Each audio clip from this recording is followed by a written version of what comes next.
Jeff Van Gundy, because he always has the right answer for us and leads us in the right way. Jeff, it's Michael and Don. Long time no talk. How are you doing?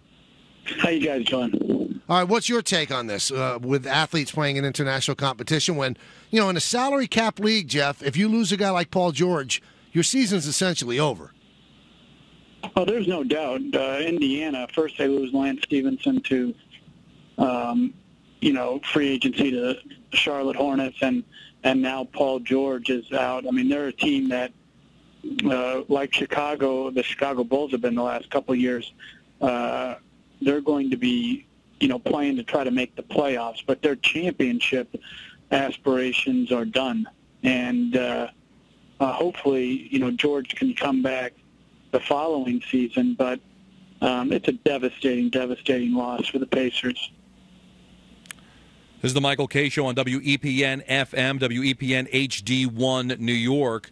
So if you had control, if you were an owner of a team or a general manager, and you had the ability to make a decision on whether one of your players could play internationally or not, what would you do? Well, I give Mark Cuban a lot of credit for this. He was out he was out on this subject long before the George injury occurred. And really, he says it right. The NBA owner and team is the one with all the risk because they're paying these high salaries, particularly to the stars. And if the stars get hurt, the stars' money is guaranteed, so they get paid. But the team is not going to do nearly as well. And he's absolutely right. FIBA makes a ton of money off of this. The NBA players don't. The NBA itself doesn't. Now, you could argue the fact that because of the Dream Team and the pros playing in the Olympics made it a worldwide game, which then brought in a ton of money to the NBA. I think you can make that point. But, certainly I can see Cuban's point of view. However, when you look at it, some of the players have had terrific years right after they played in the Olympics or the World Games because, they're right and ready. Their summer has been much more structured, much more focused, and they've come out of the gate a lot better. So I think to overreact would be wrong, and yet you have to feel not only for the individual player and Paul George, but for the whole Indiana Pacer organization, because don't tell me that their fans are going to come out like they would have for a two-time Eastern Conference finalist team, now knowing that, listen, they'll be, a good year is to just make the playoffs. And also, let's say the NBA said, okay, if somebody gets injured in international competition, you could have that spot on your payroll vacated and you could bring another player. And that wouldn't help either, Jeff, because you're not going to get a Paul George, and certainly not at this late a date is anybody going to be available. So I don't know if there's a real tried and true solution. But on the other side of it, let's say you say, okay, you can't play in international competition anymore. Players are going to play. They're going to play pickoff ball, so they're going to try to stay in shape. And Don said the Rucker League, sometimes they drop by their play on concrete. I don't know if there's a real answer. I mean, we're supposed to all have answers. I'm not sure there's a real answer. Well, some of the guys have, or I know Jordan did back in the day, a love of the game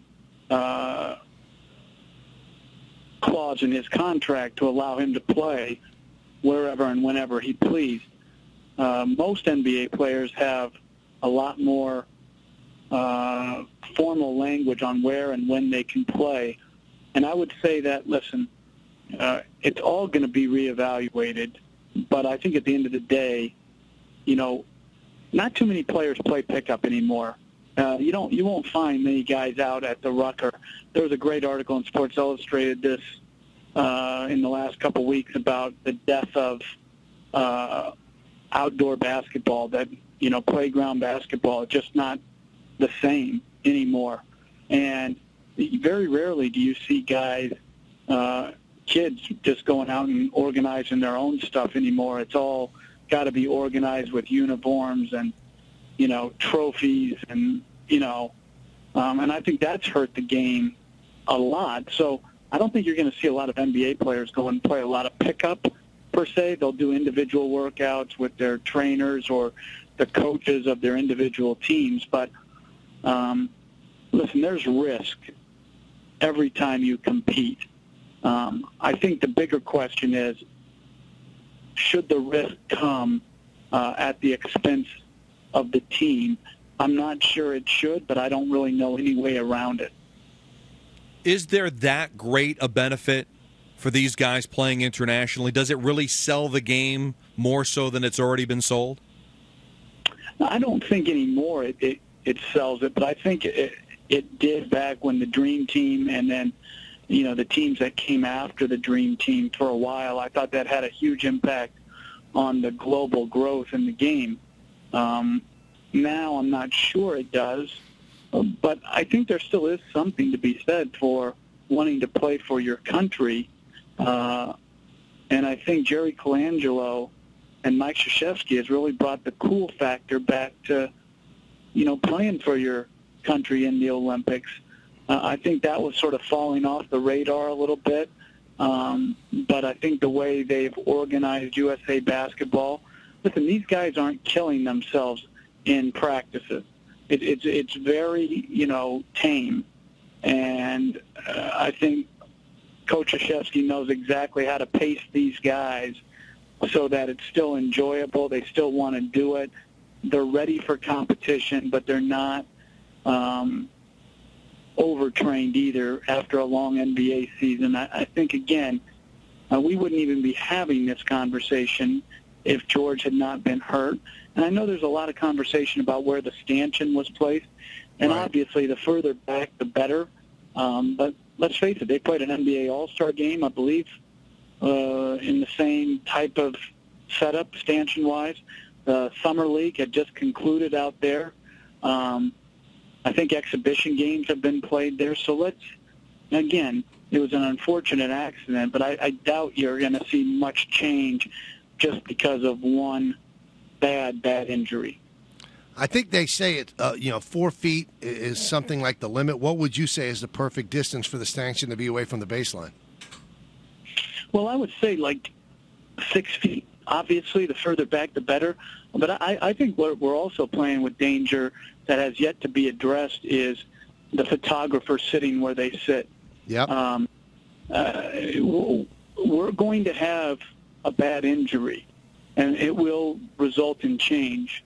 It's unfortunate to me that those runways by the basket stanchion are narrow.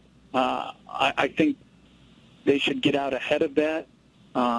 They should, move the photographers, maybe less photographers, and further away. But listen, it's an accident waiting to happen, and I think when you can get out ahead of it, obviously, and not wait for a major injury, it's going to be better. But there's